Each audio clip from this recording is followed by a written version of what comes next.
आकाश, धरती और पाताल, तीनों लोकों में मेरी दिव्य पदचाप दिव्य पुरुष सुन लेने में समर्थ है।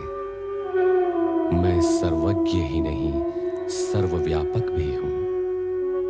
नारद वीरणी को शेष पुत्रियों के विवाह का आश्वासन देकर अन्य लोक में चले गए और कामदेव रति एवं वसंत के साथ शिवलोक में शिव सती के मन में कामेच्छा जागृत करने के लिए उपस्थित हुए।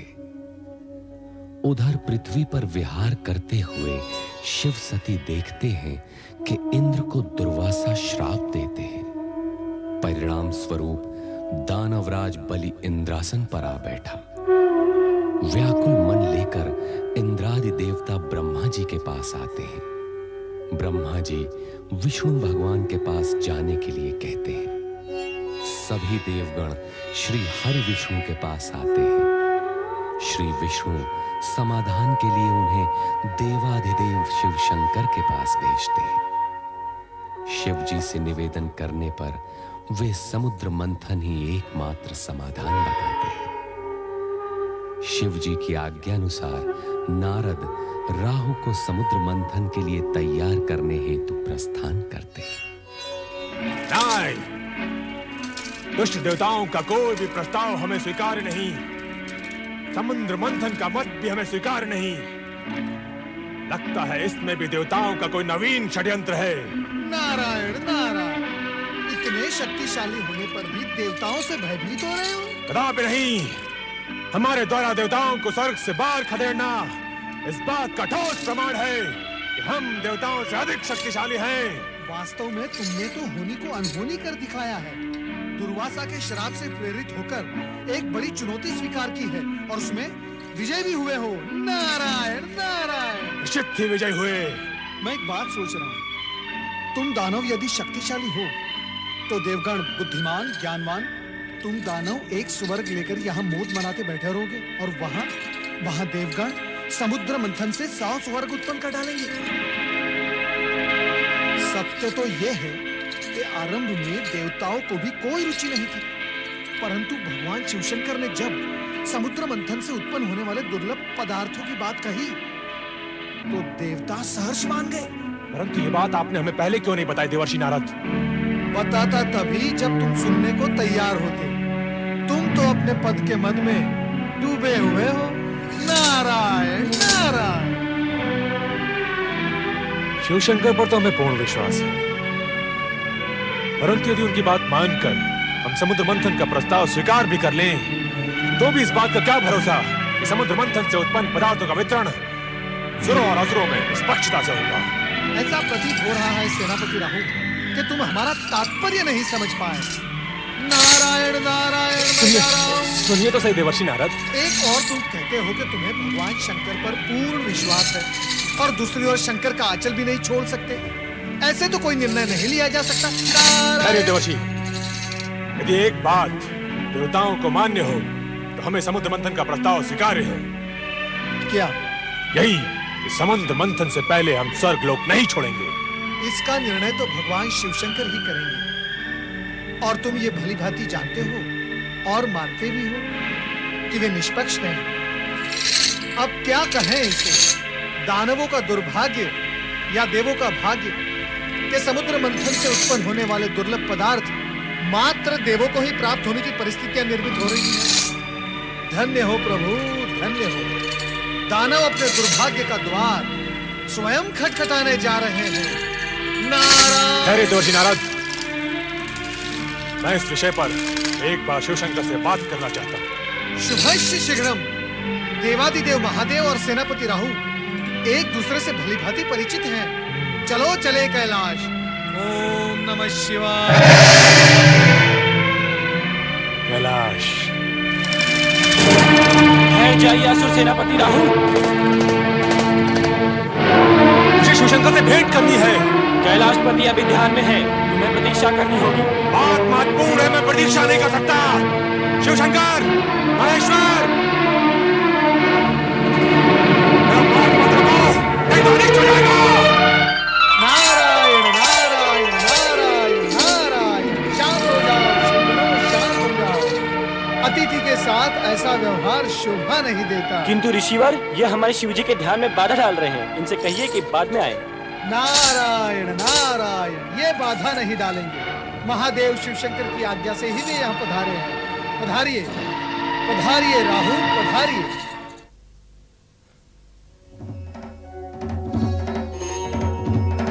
नारायण नारायण।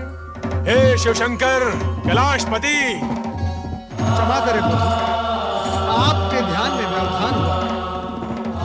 असुर सेनापति राहु आपसे भेंट है तो यहाँ पधारे हैं।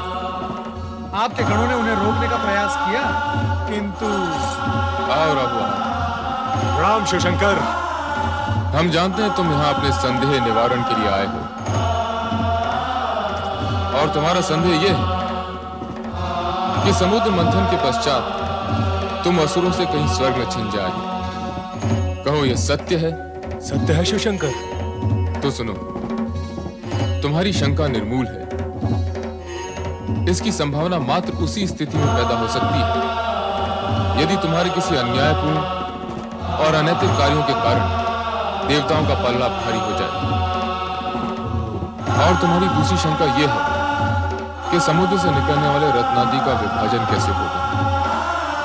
रत्नों का बंटवारा योग्यता के अनुरूप ही होगा। अयोग्य रत्न पाकर कोई भी पक्ष स्वयं ही नष्ट हो जाएगा। कोई और शंका?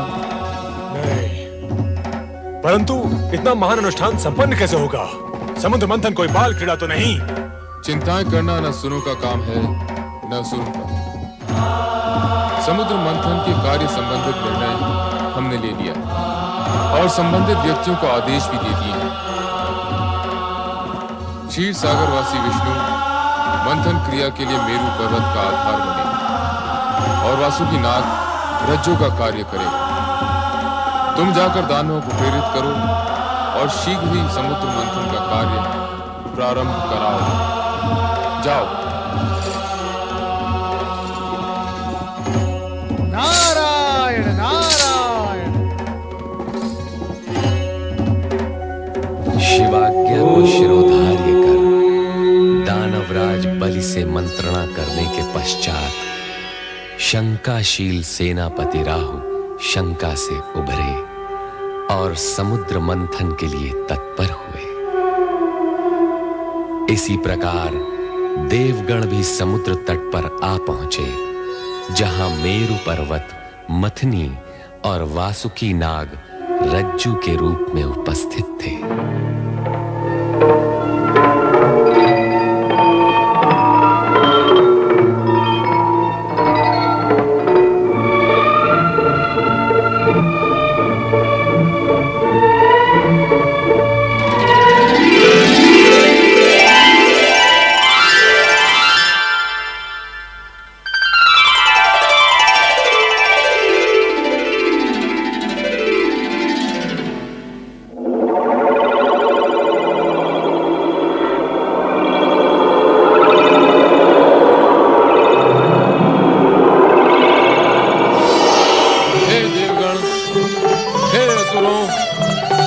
समुद्र मंथन का कार्य आरंभ हो।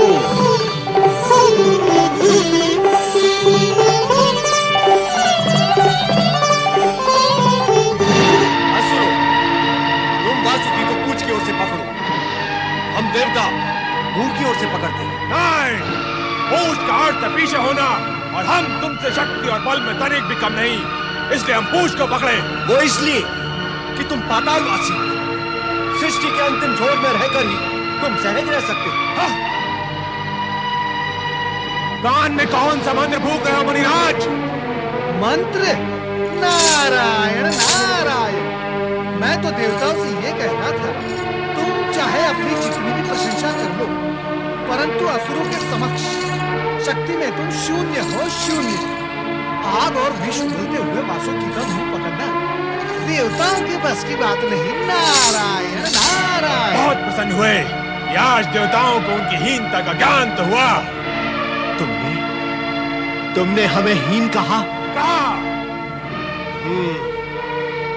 तो सबसे पहले यही बात सिद्ध कर ली जाए कि कौन शक्तिशाली है और कौन नहीं। हाँ, जी क्या कह रहे हैं आप?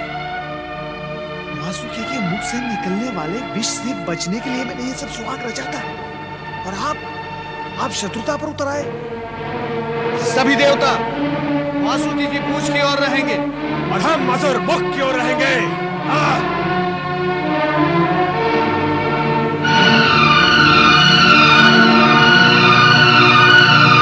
भगवान शिव शंकर की कृपा से समुद्र मंथन की आज्ञा पूर्व ही मिल गई है। शुभ कार्य में विलंब नहीं होना चाहिए, वो उचित नहीं। बोलिए भगवान शिव शंकर की जय। भगवान शिव शंकर की जय।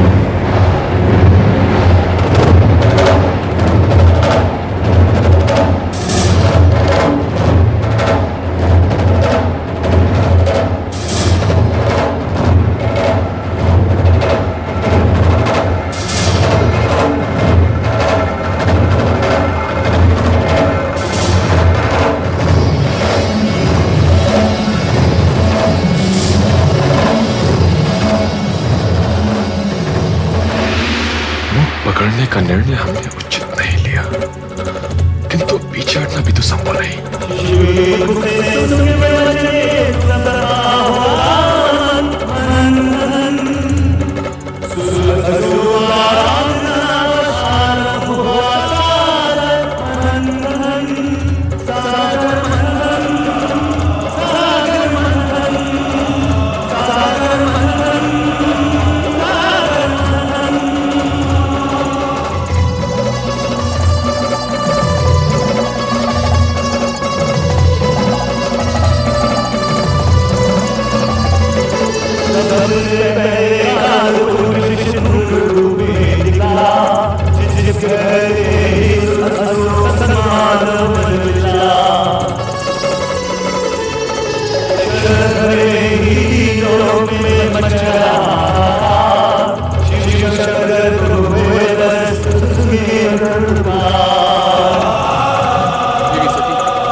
उसे इस सर्वनाश से बचाने के लिए हमें इस विष का पान करना पड़ेगा।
सुमणि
राक्षसों को यदि अमृत कलश प्राप्त हो गया तो उसे पीकर वे अमर हो जाएंगे और इन देवताओं के लिए नई बाधाएं उपस्थित हो जाएंगी। चिंता न करो नारद, अमृत देवताओं को ही प्राप्त होगा।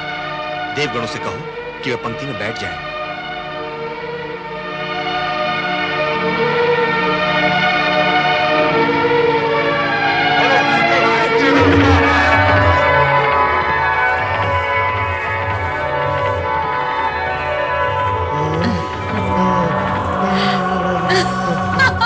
है या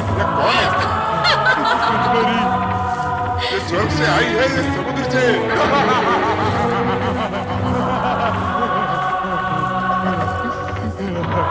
कहीं से भी आई हो, पहले अमृत पान तो कर ले। अरे अमृत पान तो बाद में करेंगे, पहले इसके रूप का बदला पान तो कर ले। रूप की रानी रूपमती, तुम कौन हो? कहाँ से आई हो? मैं कौन हूँ और कहाँ से आई हूँ? इन व्यर्थ के प्रश्नों में क्यों अपना समय नष्ट करते हो? सत्पुरुषों, केवल इतना जानो कि मैं तुम्हारी हूँ, तुम्हारे लिए आई हूँ। तुम्हारे लिए आई हूँ? के महल की महारानी, ये तो बताओ यहाँ किस लिए आई हो? तुम सभी को अमृत पान करवाने। अमृत पान करवाने के पश्चात तुम्हें सौंदर्य पान करवाऊंगी।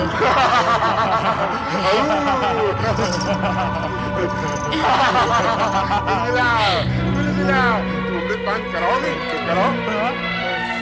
अमृत जैसे पवित्र पेय का पान करने से पूर्व स्वयं पवित्र होना आवश्यक है। तो फिर हम क्या करें?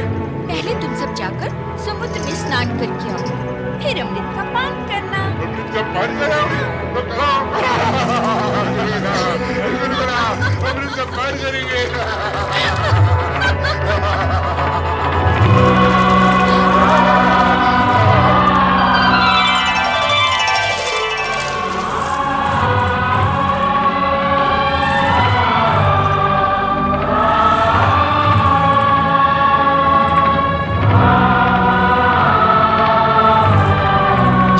राक्षस है। हाँ, राक्षस है। हाँ, राक्षस है, राक्षस।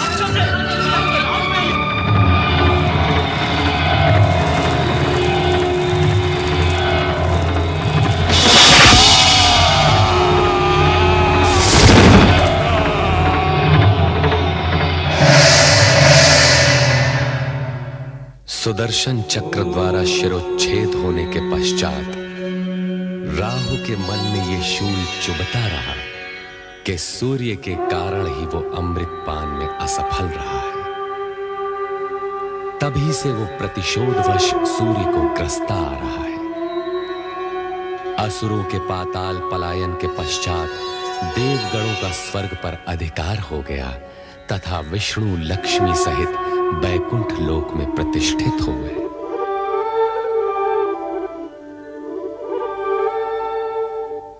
हे जगदीश्वर श्री हरि, आपको पति के रूप में पाकर मैं धन्य हो गई। अब मेरे लिए क्या आज्ञा है स्वामी? हे महालक्ष्मी, तुम्हें समीप पाकर हम पूर्ण हुए। लक्ष्मी और नारायण को एक साथ देखने के लिए हमारे सारे भक्त लालायित हैं। मैं भी तो समुद्र के जल से आपके चरणों में आने की प्रतीक्षा कर रही थी स्वामी। इतने लंबे समय तक मुझे अपने से दूर क्यों रखा भला? हे महालक्ष्मी, हर कार्य पूर्व निर्धारित समय पर ही होता है। भगवान शिव की इच्छा अनुसार समुद्र मंथन जब होना था तब ही हुआ और हमें तुम प्राप्त हुई। नारायण नारायण। वैकुंठ में लक्ष्मी नारायण के प्रथम दर्शन करके आंखें धन्य हो गई। प्रणाम जगदीश्वर, प्रणाम माते। ये सृजनकर्ता ब्रह्मा जी के मानस पुत्र नारद है महादेवी, जो सारी सृष्टि में भ्रमण करते हुए भगवत भक्ति का प्रचार करते हैं। और अब मैं लक्ष्मी नारायण की भक्ति का प्रचार करूंगा। माता लक्ष्मी, आप तो धन वैभव की देवी हैं। आपके भक्तगण आपकी आराधना के बिना धन धान्य और वैभव कैसे प्राप्त कर सकते हैं? नारद जी, हमारी इतनी प्रशंसा न कीजिए, कहीं हमें अभिमान हो गया तो? नारायण नारायण। जो स्वयं भगवान श्री हरि के चरणों में विराजमान हो, उसे तो अभिमान छू भी नहीं सकता माते। महादेवी, कितने चतुर हैं हमारे परम भक्त देवऋषि। आपको अभिमान न हो, इसका प्रबंध इन्होंने अभी से ही कर दिया। ऐसा कहकर आप मुझे लज्जित न कीजिए प्रभु। मैं तो माता लक्ष्मी के चरणों की रज के समान हूँ। धन्य हो नारद। अब यह बताओ, तुम्हारे आने का प्रयोजन क्या है? प्रभु, आप मुझे प्रयोजन पूछकर लज्जित न कीजिए। माता लक्ष्मी समुद्र मंथन के बाद प्रथम वैकुंठ पधारी हैं। आप दोनों के एक साथ दर्शन करने हेतु चला आया। नारद, आपको तो ज्ञात है कि हमसे किसी की भी मन की बात छुपी नहीं रहती। आप महालक्ष्मी के दर्शन के साथ साथ एक और भी प्रयोजन लेकर आए हैं। जब आपको सब कुछ ज्ञात है तो आप स्वयं ही बता दीजिए ना। कभी कभी मैं अपने मन की बात भी नहीं समझ पाता। नारायण नारायण। ओम नमः शिवाय। भगवान शिव ने समुद्र मंथन से निकले विष का पान करके सृष्टि को नष्ट होने से बचा लिया। इसके लिए हमें उनका धन्यवाद व्यक्त करना है। क्यों देवऋषि? आप सत्य कह रहे प्रभु। मैं अभी ब्रह्मलोक से चला आ रहा हूँ। परमपिता ब्रह्मदेव ने भी मुझसे यही कहा। उन्होंने ये भी कहा कि देवराज इंद्र सहित सभी देवता भगवान शिवशंकर के प्रति अपना आभार व्यक्त करने के लिए कैलाश की ओर प्रस्थान कर रहे हैं।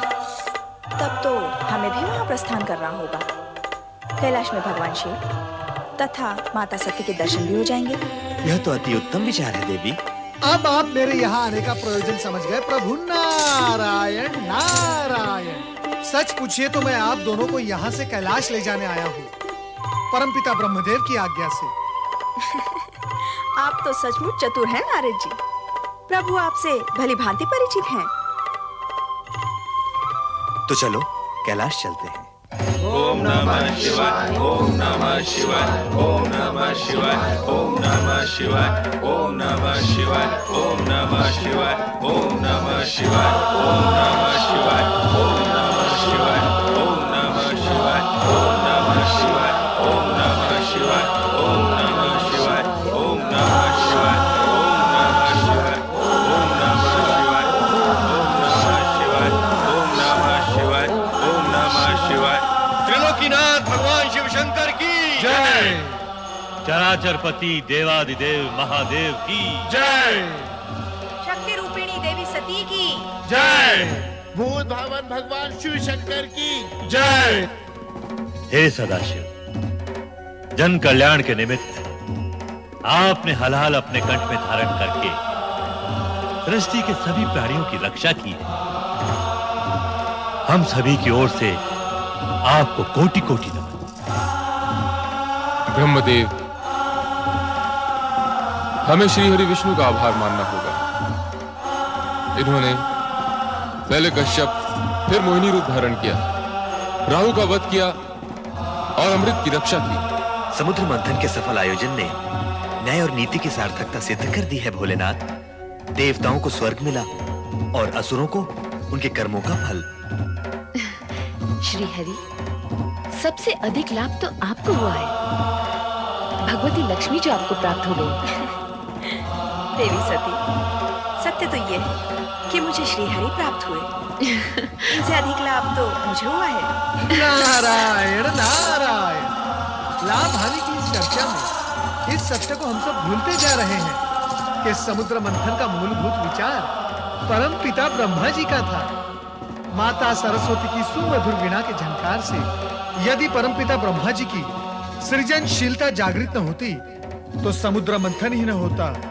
बस नारद, बस अपनी मति की गति को मंद करो और विचार करो कि ब्रह्मदेव की प्रेरणा और श्री हरि विष्णु के सहयोग के उपरांत भी हलाहल विष के लिए समुचित निराकरण न निकलता तो समुद्र मंथन का प्रयोजन, उद्देश्य और समुद्र से प्राप्त अन्य रत्नों की क्या गति हुई होगी?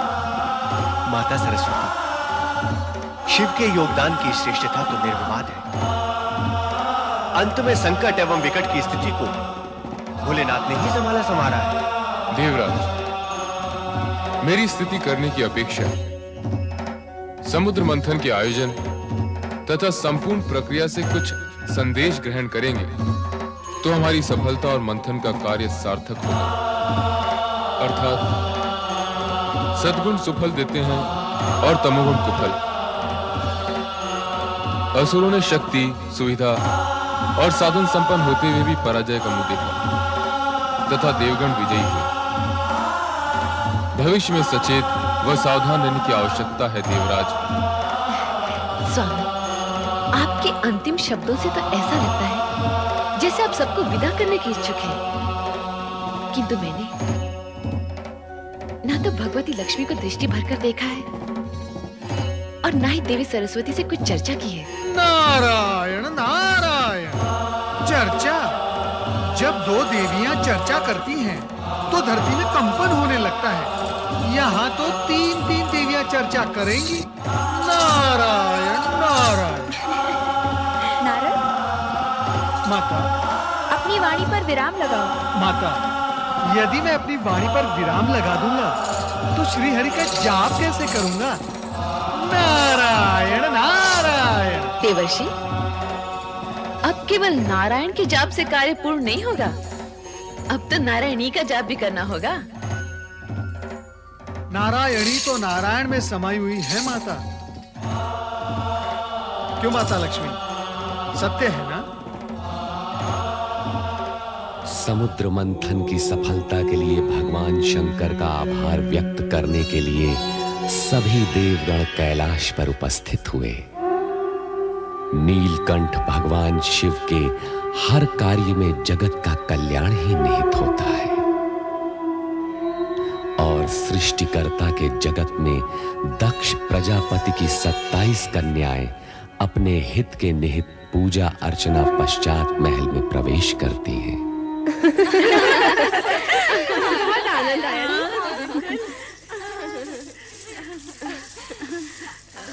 प्रणाम पिताश्री। प्रणाम माते। आयुष्मान भव। कहाँ से आई हो पुत्रियों? चंद्र पूजन के निमित्त गई थी माते। चंद्र पूजन? चंद्र पूजन ही क्यों? उत्तर दो पुत्रियों, उत्तर दो। तुम ही बताओ ना। तुम बताओ ना। तुम ही बता दो रोहिणी बहन। जिस प्रकार बहन सती ने अपने अभीष्ट वर को तपस्या से प्राप्त किया, उसी प्रकार हम भी अपनी पूजा अर्चना आराधना से चंद्र देवता का हृदय जीत उन्हें पति रूप में पाना चाहती हैं। देख लिया महारानी, देख लिया अपनी पुत्री सती को ढील देने का परिणाम। अब ये सब की सब उसी के दिखाए हुए मार्ग पर चलने का प्रयास कर रही हैं। स्वामी, अपनी पुत्रियों के विवाह तो हमें करने ही हैं। चंद्र अति सुंदर और तेजस्वी देव पुरुष है। यदि वो इन्हें भाग गया है तो आपको विवाह करने में आपत्ति नहीं होनी चाहिए। हमारी पुत्री सती अपने पति गृह में कितनी प्रसन्न है। इन्हें भी इनका मनोवांछित पति मिलेगा तो इनके सुख के प्रति भी हमें कोई शंका नहीं रहेगी। किंतु सभी पुत्रों का विवाह एक ही वर के साथ करने का विचार मुझे कुछ अनुचित सा लग रहा है। तुम किसी एक कन्या के विषय में कहो तो मैं चंद्र के माता पिता अत्रि और अनुसुईया के सम्मुख इसी क्षण विवाह का प्रस्ताव रखने को प्रस्तुत हूँ। पिता का कहना उचित है पुत्रियों। तुम में से किसी एक का विवाह